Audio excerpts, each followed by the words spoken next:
मौन किसे कहते हैं? उस साधु की कथा जिसने शांति से संसार को जीत लिया। एक सच्ची भावनात्मक जीवन बदल देने वाली कहानी। नमस्कार दोस्तों, आपका फिर से स्वागत है एक और इंस्पिरेशन वीडियो में। दोस्तों, बहुत समय पहले की बात है। उत्तर भारत के एक छोटे से गांव में एक बालक जन्मा था, जिसका नाम उसके माता पिता ने सार्थक रखा था। उसका नाम सार्थक इसलिए रखा गया क्योंकि जन्म के समय गांव के पंडित ने कहा था कि यह बालक अपने जीवन से संसार को एक सार्थक संदेश देगा। पर यह बालक थोड़ा अनोखा था। वह बचपन से ही बहुत बोलता था, इतना कि सब लोग उसे बकबक करने वाला कहते थे। गांव के बच्चे उसका मजाक उड़ाते, बड़े उससे बचते और उसके माता पिता तो कई बार कहते, हे भगवान, ये लड़का कभी चुप क्यों नहीं रहता।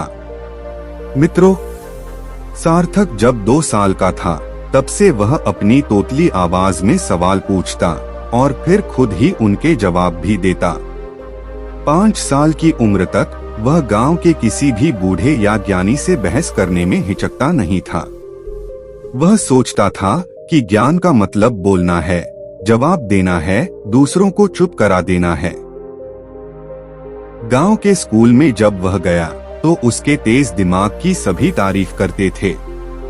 लेकिन कुछ समय बाद उसकी बहस करने की आदत इतनी बढ़ गई कि शिक्षक भी उससे तंग आ गए और कहते, तू हर बात में बोलता क्यों है।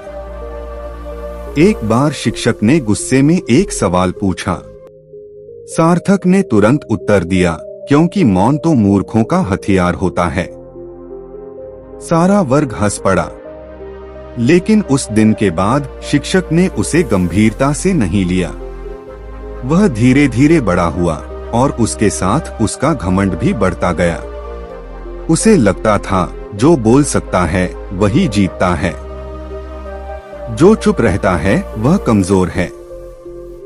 पर शायद उसे यह नहीं पता था कि उसका यह भ्रम एक दिन टकराने वाला था, एक ऐसी दीवार से जो बोलती नहीं लेकिन सब कुछ कह जाती है। दोस्तों, एक बार की बात है, गांव में एक बड़ा विवाद हुआ। 2 परिवारों के बीच एक पुरानी जमीन को लेकर झगड़ा छिड़ गया। दोनों पक्षों के लोग इकट्ठा हुए, पंचायत बैठी, लेकिन कोई हल नहीं निकला। तभी सार्थक बीच में कूद पड़ा। आप लोग तो मूर्ख हैं, मैं बताता हूँ सच्चाई क्या है। उसने सबके सामने एक तरफ का पक्ष लेते हुए जोर से बातें की, तर्क दिए, कानून की बातें बताई और अपनी बात इतनी प्रभावी ढंग से रखी कि सामने वाला पक्ष गुस्से से तिलमिला गया। दोस्तों, उस दिन उस झगड़े ने आग पकड़ ली। बात हाथापाई तक पहुंच गई और एक वृद्ध व्यक्ति को गंभीर चोट लग गई। सार्थक को यह समझ ही नहीं आया कि उसने किसी का नुकसान कर दिया है। वह तो सोच रहा था कि उसने तो सिर्फ सच कहा है। पर अगले दिन जब वह उस वृद्ध व्यक्ति को लहूलुहान देख सका, तब उसे पहली बार अपनी बातों की ताकत का एहसास हुआ और डर भी गया। वह सोच में पड़ गया, क्या मैंने सच में कुछ गलत किया? मैंने तो केवल तर्क दिए थे। वह पहली बार चुप रहा, थोड़ी देर के लिए। कुछ ही दिनों बाद गांव में यह खबर फैली कि भगवान बुद्ध पास के नगर से गुजर रहे हैं और एक दिन के लिए उसी गांव के निकट रुकेंगे। गांव के लोग अत्यंत प्रसन्न हुए। सब बुद्ध के दर्शनों के लिए पहुंचे। सार्थक भी गया, लेकिन मन में यह सोचकर गया, ये बुद्ध कौन हैं जिनके मौन से लोग डरते हैं। मैं तो बोलकर हर तर्क जीत लेता हूँ।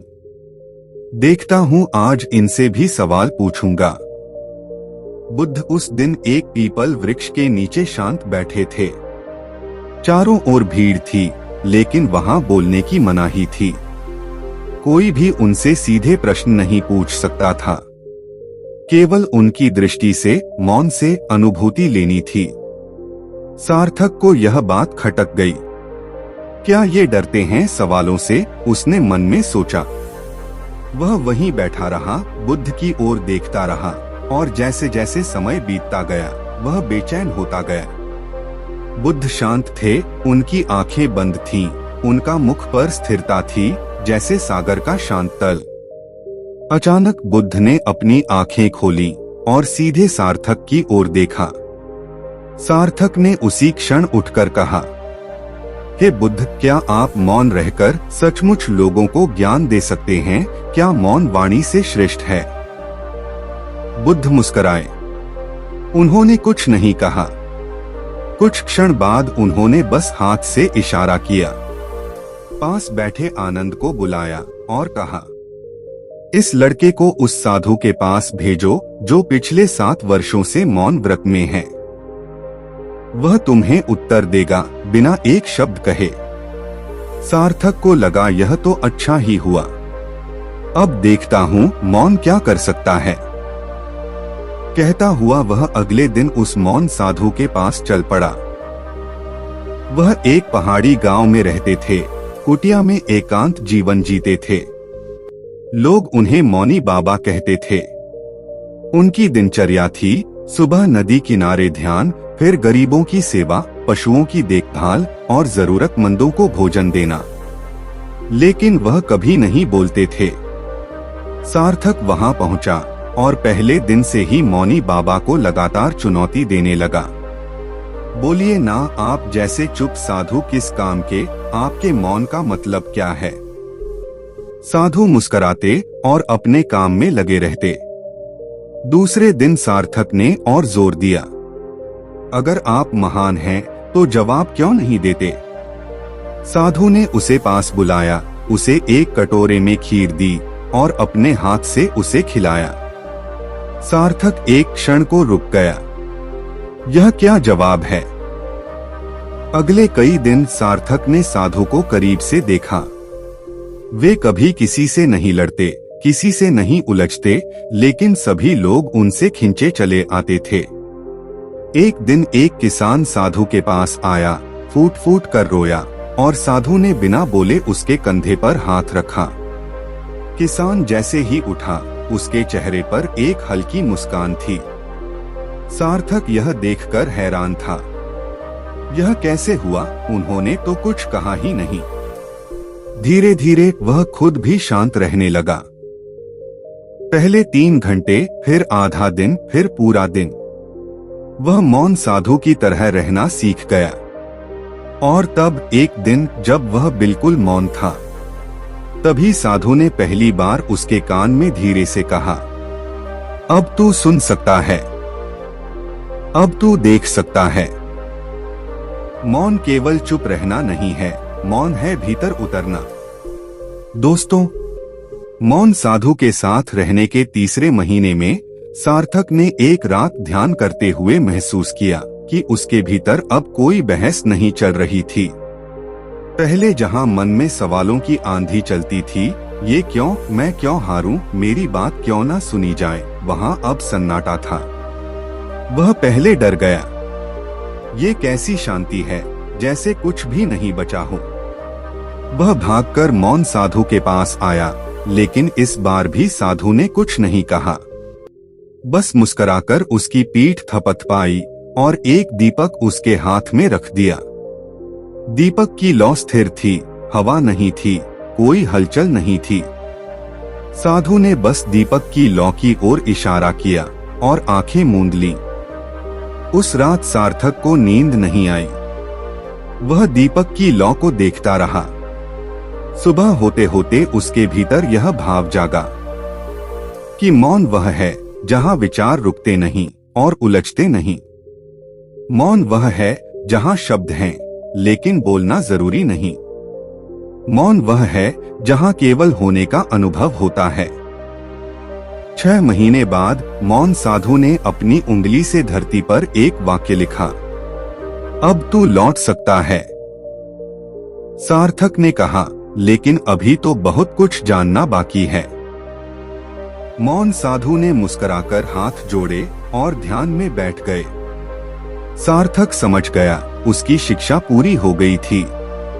वह सीधा उसी स्थान पर गया जहां बुद्ध आए थे।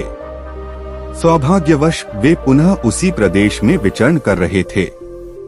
जब बुद्ध ने सार्थक को देखा, उन्होंने आंखें बंद कर लीं और कहा, तू आया नहीं है, तू लौटा है, लेकिन नए रूप में। सार्थक उनके चरणों में गिर पड़ा।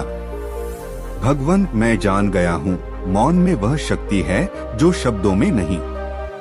बुद्ध बोले, सुनो सार्थक, अब मैं तुम्हें मौन के 5 रहस्य बताता हूँ। ये 5 वे द्वार हैं जिनसे गुजरकर मनुष्य स्वयं को पा सकता है। पहला मौन, वाणी का मौन। बुद्ध ने कहा, जब मनुष्य अपशब्द, झूठ और निरर्थक वाणी छोड़ता है तो वाणी मौन होता है। यह पहला कदम है। दूसरा मौन, मन का मौन। बुद्ध ने कहा, शब्द न बोलना आसान है, पर विचारों को शांत करना कठिन। जब विचार केवल बहते हैं लेकिन जकड़ते नहीं, तब मन मौन होता है। तीसरा मौन, भावनाओं का मौन। बुद्ध ने आगे कहा, जब गुस्सा, घृणा, भय, ईर्ष्या ये भीतर उठते हैं लेकिन तुम प्रतिक्रिया नहीं करते, तब भावनाओं का मौन घटित होता है। चौथा मौन, आत्मा का मौन।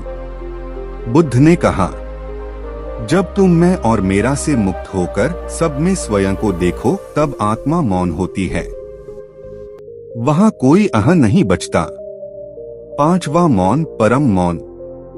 बुद्ध कहते हैं, जब कोई मौन बोलने लगे, बिना शब्दों के प्रेम, करुणा, शांति और चेतना फैलाए, तब वह परम मौन कहलाता है। वही निर्वाण का द्वार है। दोस्तों, सार्थक अब बदला हुआ था, लेकिन बुद्ध ने उससे कहा, अब वापस जा उसी गांव में, लेकिन यह सोचकर नहीं कि तू मौन साधु है, अब तू केवल सेवा कर। ना शिक्षा देना, ना भाषण देना, बस मौन सेवा करना। गांव पहुंचते ही लोग हैरान रह गए।